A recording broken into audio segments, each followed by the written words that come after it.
poste ministre poste directeur la amoon nekk fi ab milliardaire mu nangul ko na ko nangul Amadou Ba ak ku mel ne Amadou Ba na ko nangul fonctionnaire yooyu muy wax.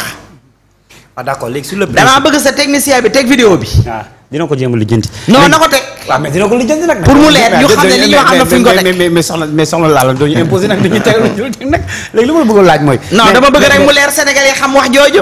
man boo ko amul man ma génnee ko léegi jox la ko. dina ko wër certainement mu ngi koy xoolee li ma bëgg a principe bi. sur le principe ndax nga dama ne la personne ne doit s'enrichir sur les dos des Sénégalais. Que ce soit le président, que ce soit le premier ministre, que ce soit les ministres, que ce soit les députés ku mu mënti doon. Même dans règle générale bu dul ab état nit warul ñëw di enrichir ci kaw deru nit. ci bu sénégalais ku mu mënti doon. est-ce que comprendre nga. képp koo xam ne da nga def loo xam ne naka sudul noonu la nañ la yoon daan teg la na la yoon topp. raison de plus ma ne tey par exemple ñoom nee na ñi ngi dem ci remaniement li ñuy ñaan le président Diomaye Faye mooy que tey bés bu defee remaniement képp kuy directeur képp kuy ministre nga xam ne wàccee nañ la audit xool bi ngay ñëw nan nga toll bi ngay dem nan nga toll lan nga fi bàyyi lan nga ko indi ñu jox ko nag ñoo xam ne dañoo neutre faruñu ak kenn ñu auditer lañ parce que nag auditer nag war na am ku mel ne Cheikh Tidiane Dièye ku ñu war a auditer la parce que gis nañ problème am ak Cheikh Dieng te kenn déggagul dara nag gone googu nekk fële beneen bi nu mu tuddati Azer kooku tamit tey bés bu ñu ko wàcce woon c'est à auditer ñoom ñi ngi jiiñ la maa yàgg di wax yuuxu dina jib fu ñu ko foogeewut ñoom tey képp koo xam ne jëlee nañ la fa parce que yaakaar naa Ousmane Sonko bi muy wax démb ñoom la doon waxal waxul ak ñun Ousmane Sonko démb ñi mu doon waxal xëy na moom dafa gis ci ay organisation am wala ci ay ministre am wala ci ay DG am ñoo xam ne indexé na leen xam naa arrangé wuñ ko parce que moom ku ko arrangé du la indexé xam naa ànd ñoom moom xëy na defuñu la mu bëgg ñooñu lay indexé. yéen ñi fi nekkoon lay indexé nag. non ñun waxut ak ñun. mais pour xam nga tax man la yéen lay waxal. parce que milliardaire fonctionnaire ñoom ñii mënuñu fi nekk milliardaire à l'espace d'un an. c'est-à-dire que ñi fi nekkoon di enrichir. ci ndoolu Sénégalais. da nga di xale rek. wala da ngaa xamul lu bëri. non waaw loolu laa ma ne da nga di xale rek waxul woon ci régime bi passé. xaw ma ku muy waxal de waaye daal kii lay waxal ak waxut ak kii laa la wax. xam naa ne daal fi ñu toll nii. ku ci démissionné. wala ñu wàccee la. bul jël vol bul dem fenn toogal xaar ñu audit la. ce sont des gens à auditer. parce que déjà li xew Azer rek boo ko audité wul lan ngay audité. li xew Azer soo audité wul rek looy audité. li xew ci Cheikh Dieng. soo audité wul lan ngay audité. ak yeneen xaalis yi ñu ne Maimouna Dièye moo ko génnee. ministre de la femme. xaalis bi fu mu jaar. 5 milliards 500 milliards yi 5 milliards yi ñu joxe. 5 milliards 108 millions. fan la dugg lu tax ñu joxe ko kan moo ko génne. il faut que ñu arrêté Ousmane Sonko di ñu wax naan suñu salaire 4 millions la ak président 5 millions la. ku xool seen façon de rouler. tu sais que Ousmane Sonko du 4 millions moo ko géré. lan moo ko géré pour yow. xaw ma mais 4 millions géré wul Ousmane Sonko pour salaire am. il faut que xam nga tey mënoo am ay privilèges di gëmloo nit ñi naan man 4 millions kese laa am alors que tu as des privilèges. Le président a 5 millions. mais le président a sa caisse noire. toi Ousmane Sonko tu as 4 millions mais tu as ta caisse noire. tey barki démb yéen a ngi def redressement alors que le seul redressement qui ne vaille c'est la démission de Ousmane Sonko sa démission à lui. mu quitter le premier à la tête de la primature c'est ce seul redressement qui ne vaille dans ce Sénégal-là.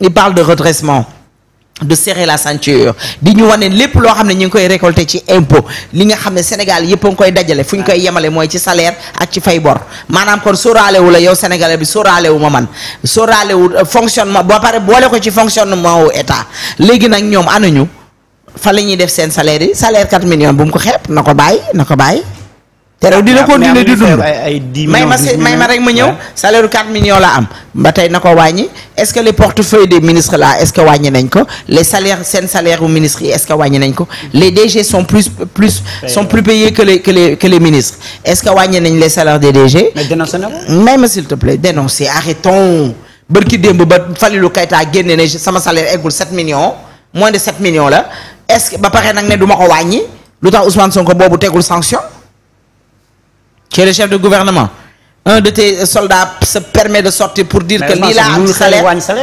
procédure la en fait dama ne la mu proposé ko ma ne la xam nga aussi waaye di ma wax liñ fi bàyyi la parce que bu nekkoon su nekkoon liñ fi bàyyi lu baax la ñoom ci li ñu wax ñoom kon xal réew mi duñ ko jot parce que dañ ne li fi nekkoon baaxut ñoom dañ ne li fi nekkoon baaxul Ousseynou li fi nekkoon baaxul lu tax yow ngay ñëw hérité ci li baaxul loolu yëpp yaa nga ca appartement yu rafet ya kër yu rafet ya oto yu rafet yu cher ya yaa nga ca neex ya ca nooyee te yow nee nga li nga hérité woon baax li nga hérité baax waaye ma loolu waaye. mais waruñu nag ay wala. ils avaient des bone la ba ñuy yegg war nañu soli aussi rien que pour l'image en fait ñoom ñun Sénégal la ñuy représenté aussi ay sol ay jasner sol ay yére yu baax loolu dara nekk si. li nga wax yooyu man bañu ma ko de mais ñoom ba ñuy wax dañ ne carrément. lii ñii di dund c'est la bourgeoisie. ils vivent sur le dos des Sénégalais. kon man su ma ñëwee premier mois bi nga xam ne ci laay jël poste yi ci la ñuy wane ne pour à partir d'aujourd'hui loolu c'est facile comme bonjour décret bu président di jël la premier ministre bi proposé ko à partir d'aujourd'hui il y aura aucun DG qui va avoir un salaire de 10 millions wala de 9 millions wala de 5 millions c'est tout c'est facile comme bonjour. ngeen bëgg maa ne est-ce que c'est facile. quand même daal wax ji daal am na lu ko jiitu moom. xam nga lu ma la yëgal am na lu ko jiitu gis na seen mbaw yi il faut qu'on arrête de jouer avec les Sénégalais fii kenn duput fii kenn dofut les gens ne sont pas dupes ah. boo yaakaaree nag nit ki dafa dof parce que da ngaa dof moo tax nga yaakaaree nit ñi dañoo dof. voilà mais bon Ousmane Sonko wax na ci wàllu yaxanal bi si plan de redressement bi nee na nag dinañu wàññi lépp li nga xamante ni moom mooy budget de fonctionnement bi rawatina wàllu état bi yenn direction yi dinañ ko dajale def ko benn comme ay fonds yi ay DER et cetera tudd leen mais maa joxe exemple boobu parce que tout simplement dañu xaw a ndiroo te yenn direction yi sax am na ci yenn ministères yi. Ousmane s'il te plaît il faut qu'on arrête de nous faire des annonces. On arrête de annoncer. biñ fi ñëwee ba tey dañuy annoncer.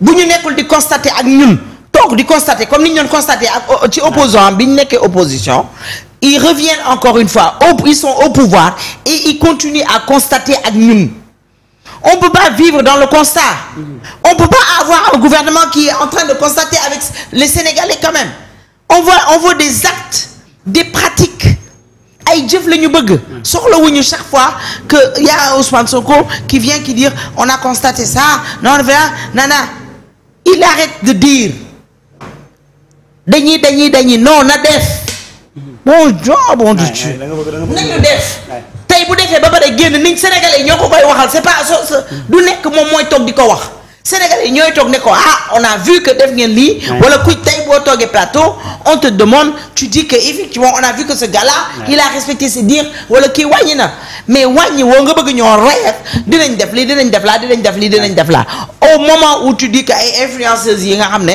wala influenceurs yoo xam ne bu ñu añee du ñu reer bu ñu reeree du ñu ndékki dañ koy def parce que c'est leur plaisir dañ koy def parce que dañoo bëgg seen Sénégal dañ koy def parce que bëgg ñoo taxawaalu bëgg ñoo def lu bon nga ne ñooñu da ngay ñëw teg impôt ci ñoom tu n'as même pas fait le calcul wala nga xool est-ce que dinaa leen ko mën a laaj nan laa leen koy laajee est-ce que lii est-ce que là est-ce que là est-ce que ñoom TikTok mi ngi leen di fay est-ce que Facebook est-ce que lii ngay ñëw. voilà gis nga mais ci kaw influenceur est-ce que jàppoon état bi li mu waroon a gën a def mooy d'abord TikTok maanaam ñi moom TikTok dugal ko Sénégal d'abord ñoom ñoo war a fay impôt d'abord. mais mooy balaa ñun ñu koy consommer. xam nga nit mënoo ñëw rek ne ko su ma ñëwee dama lay def lii en fait tu menaces les Sénégalais yi nga xam ne parce que je peux même bu nekkee ay dire je peux dire que c'est une menace tey TikToker bi wala influenceur bi nga xam ne yàlla moo ko may bayre nit ñi di ko gis et tout amul xaalis tur yàlla lay dundee sax lay dundee kooku est-ce que guddi bi nga waxee guddi googu nelaw na est-ce que du arrêté ne bon comme que man dañ may taxi ay def si ay taxes naa arrêté alors que il n'est pas payé cette personne-là n'est pas payée wala peut-être publicité bi may defal moo tax ñëw ne ko fay naa la 20 000 wala 15 000 wala 10 000 francs defal ma publicité ci téléphone bi may jaay wala lii loolu nga bëgg loolu nga leen bëgg a xañ. Comment tu peux être un premier ministre, un chef du gouvernement et tu n'es pas capable de réfléchir, de voir plus loin que ton bout du nez? il faut que ce premier ministre là essaie de voir plus loin que son bout du nez. il faut que mu xool lu gën a sori catu bakkanam mais à chaque fois populisme sortir pour dire cela dire ça wax la mais arrêtons sonn nañ ci constat bi ànd ak moom di ko constater quand même am na benn wax boo xam du ñàkk di nga si d'accord wàllu tabac bi alcool bi buñ ci naree yokk li nga xamante ni moom mooy. xam nga yow tabac beeg alcool bi nga wax. bi gën a dee mooy. carte xaalis bi mu ne ñoom sax dañ leen di laaj impôt carte xaalis boo xam ne moom bi muy ut réew mi da ne bu ñëwee ñooñu ñëpp da leen fiy jëlee. xbet la xaw ma xbet ak naar baag ñëpp. pari foudie yi da ne woon da leen fiy jëlee bi muy ut réew mi. soo ko da nga ne woon da ngay jëlee noonu ci réew mi ñooñu tey nga bëgg a laaj impôt.